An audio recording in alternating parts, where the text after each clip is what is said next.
Hello students, आज हम पढ़ेंगे कार्बोक्सिलिक अम्ल हमारा चल रहा था, उसी में आगे बढ़ते हैं और आज हमारा टॉपिक होगा हेलो एसिड्स।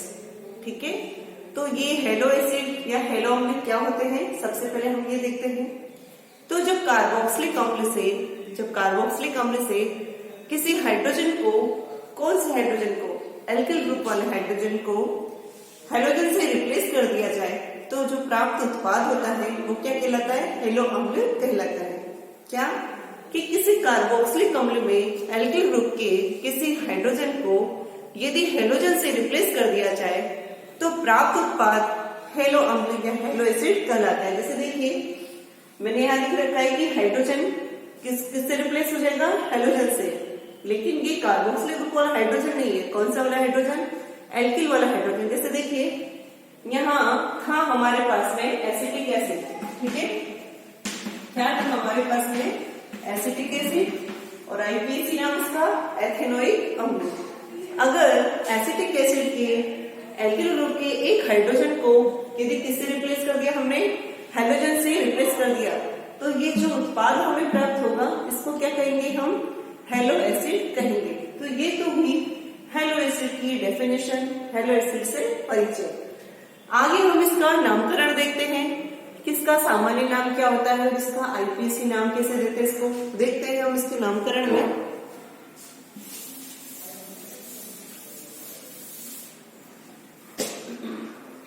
ये हमारे पास में है एसिड, ठीक है, यहां लिखेंगे इसका सामान्य नाम और यहां लिखेंगे इसका आईपीसी।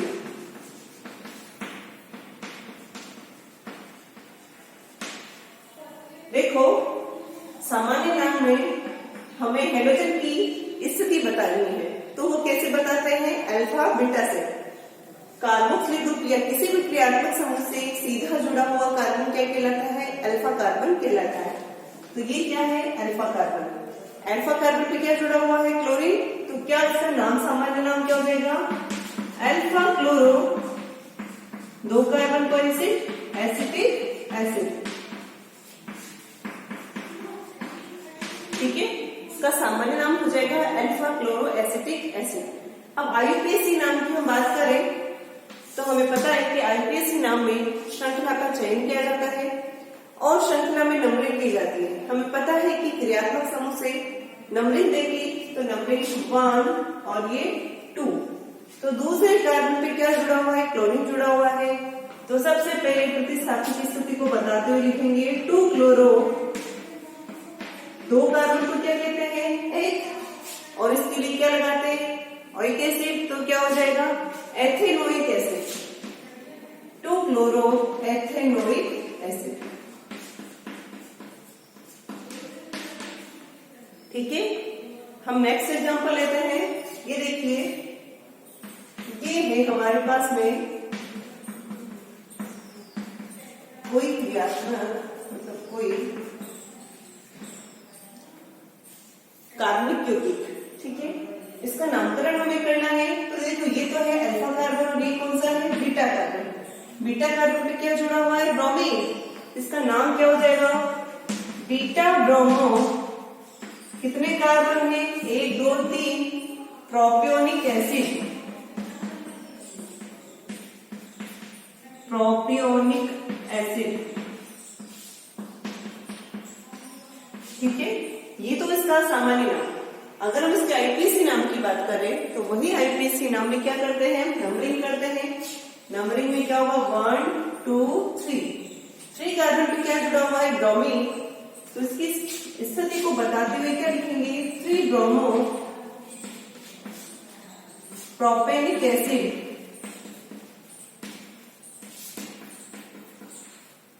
ये एथेनिक एसिड, प्रोपियोनिक एसिड, ठीक है। तो इस तरह से इसका आईपीसी नामकरण करते हैं और सामान्य नामकरण किया जाता है। तो अगर 4 कार्बन हो जाते तो वही क्या हो जाता है, यहाँ पर ब्यूटेनोइक एसिड और वहां ब्यूटेनिक एसिड, ठीक है, और प्रतिस्थापित की स्थिति दर्शाते हैं। यदि यहाँ पर क्या हो, बेंजीन मिथ्पर वाले हो, बेंजोइक एसिड हो, तो उनका नामकरण कैसे करते हैं देखते हैं हम।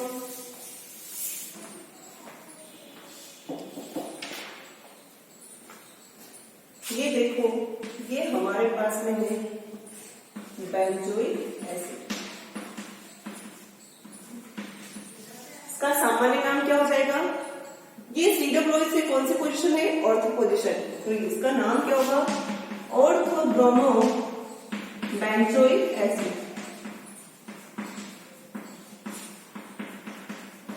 ठीक है। और वही से आईपीएसी नामकरण की बात करें तो आईपीएसी नामकरण में वही यहां से नंबरिंग शुरू होगी 1 2। ठीक है। तो दूसरे कार्बन पे क्या जुड़ा हुआ है? ब्रोमीन जुड़ा हुआ है। तो इसकी स्थिति को दर्शाते हुए क्या मिलेगा हमें?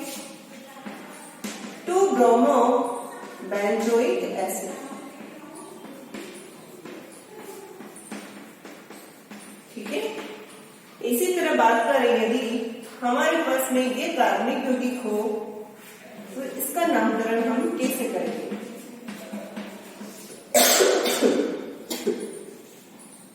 ठीक।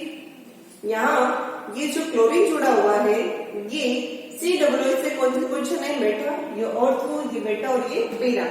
तो मेटा पोजीशन पे यदि क्लोरीन जुड़ा हुआ है इसका नामकरण क्या हो जाएगा सामान्य? Meta chloro benzoic acid.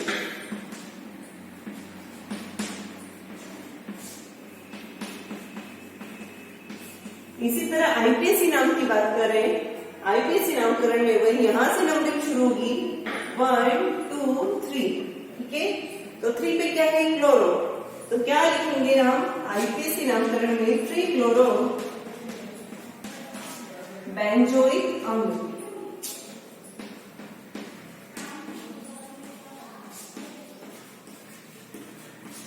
Chloro benzoic अम्ल। नेक्स्ट देखिए, अगर आपके पास में ये कार्बनिक यौगिक दिया हुआ हो,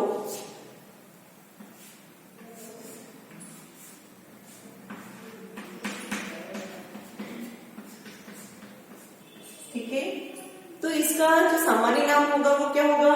ये कौन सी पोजीशन है कार्बोक्सिल ग्रुप की? देखिए रेस्पेंस में देखे तो ऑर्थो मेटा पैरा। पैरा पे क्या जुड़ा हुआ? आयोडो। तो इसका नाम क्या हो जाएगा? पैरा आयोडो बेंजोइक अम्ल।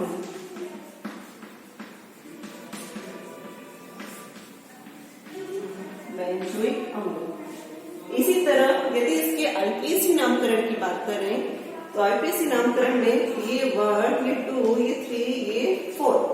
ठीक है। तो 4 पे क्या जुड़ा हुआ? आयोडो। तो क्या हो जाएगा?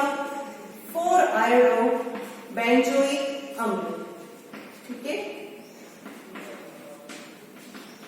तो इस तरह यदि बेंजोइक अम्ल की बात करें तो सामान्य नाम में तो ऑर्थो मेटा पैरा लिखते हैं प्रतिस्थापित की स्थिति दर्शाने के लिए। वही आईपीएसी नामकरण में क्या लिखा जाता है? नंबरिंग करके दर्शाया जाता है। तो ये हुआ हेलो अम्ल का नामकरण।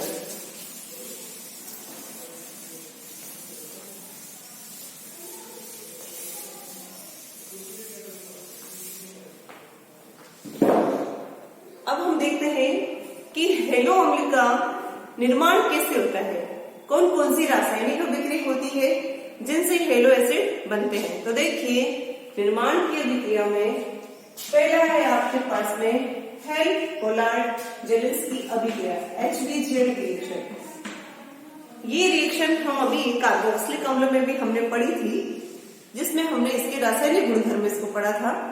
इसमें क्या होता है कि कार्बोक्सिलिक ग्रुप की यदि कार्बोक्सिलिक या बोलते हैं हम कार्बोक्सिलिक अम्ल की रिएक्शन यदि फास्फोरस और हैलाइड की उपस्थिति में करवाई जाती है तो हमें अल्फा हेलो एसिड मिलता है। देखो कैसे, ये रिएक्शन है,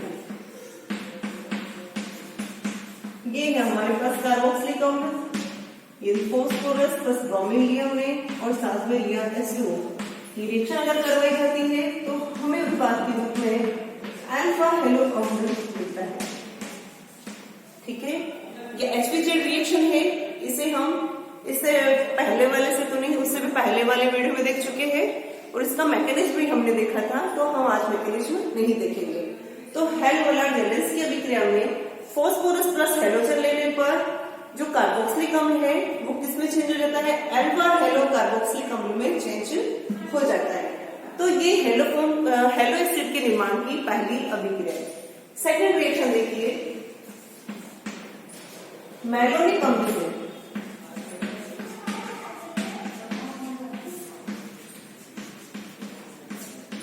मैलोनिक अम्ल से, तो देखिए ये है हमारे पास में मैलोनिक अम्ल,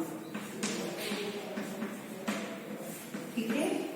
मैलोनिक अम्ल का सबसे पहले हम क्या करेंगे, इसका हेलोजनीकरण करेंगे और हेलोजनीकरण करने के बाद में जब इसका ऊष्मीय अपघटन कर दिया जाता है तो हमें हेलो एसिड मिल जाता है, ठीक है। सबसे पहले क्या करते हैं, इसका हेलोजनीकरण किया जाता है और हेलोजनीकरण करने के बाद में इसका ऊष्मीय अपघटन कर दिया जाता है और ऊष्मीय अपघटन से हमारे पास में अल्फा हेलो अम्ल मिल जाता है। देखो कैसे, जैसे हमने लिया है यहाँ ब्रोमीन, ठीक है, ब्रोमिनेशन हम बना रहे हैं, तो यहाँ से HBr निकल जाएगा और हमें क्या मिल जाएगा, इस तरह यहाँ ब्रोमीन जुड़ जाएगा और ये COOH और COOH ये दो साथ में ही जब इसका ऊष्मीय अपघटन करेंगे तो यहाँ से CO2 निकल जाएगा, विकार्बोक्सिलीकरण हो जाएगा और हमारे पास में यह अल्फा हेलो अम्ल मिल जाएगा, ठीक है। देखिए ये जो हाइड्रोजन है वो कैसा हाइड्रोजन है, एक्टिव हाइड्रोजन है, आराम से H+ के रूप में रिमूव हो जाएगा, Br- से रिएक्शन कर लेगा और यहाँ क्या जनरेट हो जाएगा, पॉजिटिव चार्ज जनरेट हो जाएगा, ठीक है, नेगेटिव चार्ज जनरेट हो जाएगा जिसपे Br+ अटैक करेगा और इस तरह से हमें मध्यवर्ती उत्पाद मिलेगा जो कि विकार्बोक्सिलीकरण अभिक्रिया द्वारा हमें अल्फा हेलो अम्ल मिल जाएगा। तो मैलोनिक अम्ल से इस तरह से क्या प्राप्त करते हैं, हम हेलो एसिड्स प्राप्त करते हैं। नेक्स्ट रिएक्शन देखिए, नेक्स्ट रिएक्शन हमारे असंतृप्त कार्बोक्सिलिक अम्ल से हेलो एसिड का निर्माण कैसे करते हैं। अनसैचुरेटेड कार्बोक्सिलिक एसिड से, ये है अनसैचुरेटेड अनसंतृप्त,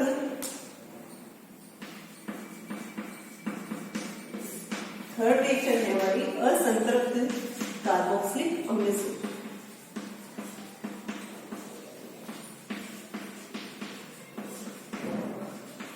ठीक है। ये देखो ये असंतृप्त कार्बोक्सिलिक अम्ल है,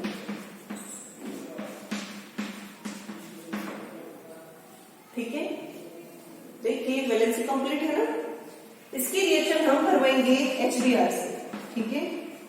से HBr से जब रिएक्शन होगी तो हमारे पास में ये उत्पाद मिलेगा,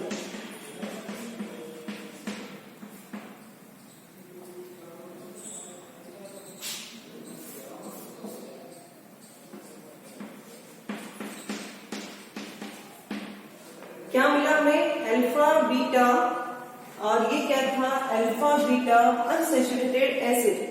जब अल्फा बीटा अनसैचुरेटेड कार्बोक्सिलिक अम्ल हम लेंगे और इसके HBr से रिएक्शन करवाएंगे तो हमारे पास क्या मिलना है, बीटा हेलो एसिड, ठीक है।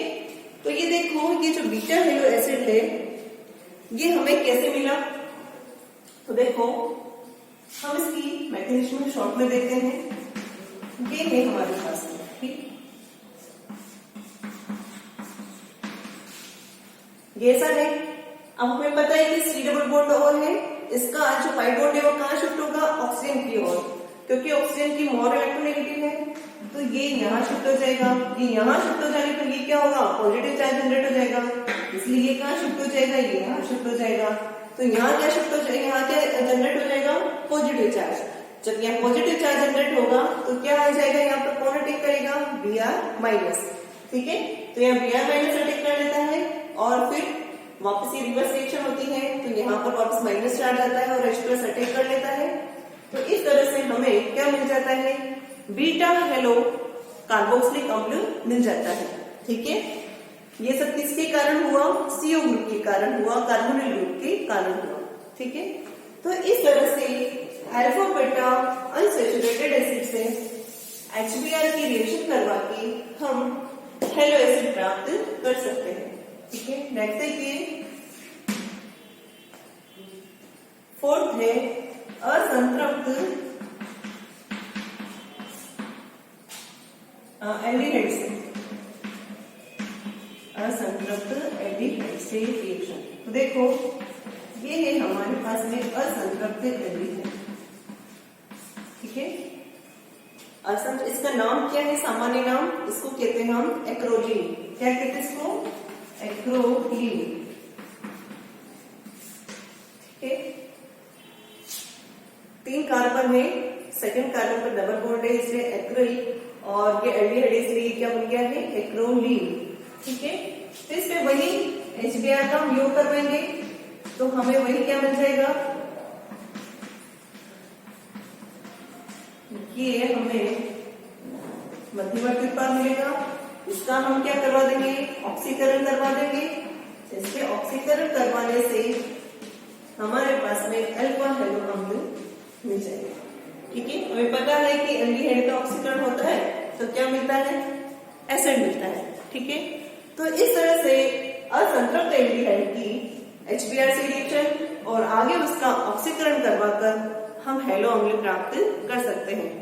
इसमें भी जो HBr का योग है ये ब्रोमीन नहीं जुड़ा, इसके लिए कौन उत्तरदायी है, CO ग्रुप उत्तरदायी है, जैसे इस वाली रिएक्शन में था। ठीक, तो ये आपके जो सिलेबस है उसमें ये 3-4 जो रिएक्शन है वो दे रखी है हमारे हेलो एसिड निर्माण की अभिक्रिया। अब हम इसके गुण की बात करें तो गुण में देखिए, एसिड है तो कैसा गुण दर्शाएगा, अम्लीय गुण दर्शाएगा। अगर हम इसकी तुलना सामान्य कार्बोक्सिलिक अम्ल से करें तो आपको क्या लगता है कि इसकी अम्लता उससे ज्यादा होगी या कम होगी? हमें पता है कि यहाँ पर जो हेलोजन जुड़ा हुआ है वो हेलोजन का कौन सा प्रभाव होता है, -I प्रभाव। -I प्रभाव है तो H+ त्यागने के बाद बना हुआ जो कार्बोक्सिलेट आयन है उसकी स्थायित्व को क्या कर देगा, ये बढ़ा देगा, और जब बढ़ा देगा तो इसका जो अम्लीय सामर्थ्य है उसमें भी क्या हो जाएगी, वृद्धि हो जाएगी। तो सामान्य भाषा में जो सामान्य कार्बोक्सिलिक अम्ल है उनसे हेलो अम्ल की अम्लीय सामर्थ्य ज्यादा होती है। रीजन जुड़े हुए हेलोजन के -I प्रभाव के कारण बना हुआ कार्बोक्सिलेट आयन ज्यादा स्थायी हो जाता है, इसलिए अम्लीय सामर्थ्य भी ज्यादा हो जाती है। आगे आपके जो सिलेबस इसमें दिया हुआ है रासायनिक अभिक्रिया, जिसको हम अगली क्लास में लेंगे। Thank you.